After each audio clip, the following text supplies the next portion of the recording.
அன்னையை போல் ஒரு தெய்வமில்லை, அவள் அடி தொழ மறப்பவர் மனிதரில்லை, மனிதரில்லை, மண்ணில் மனிதரில்லை.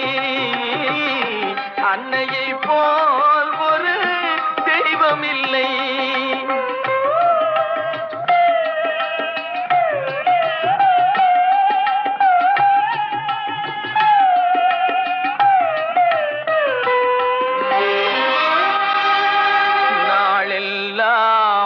பட்டினியாய் இருந்திடுவார்,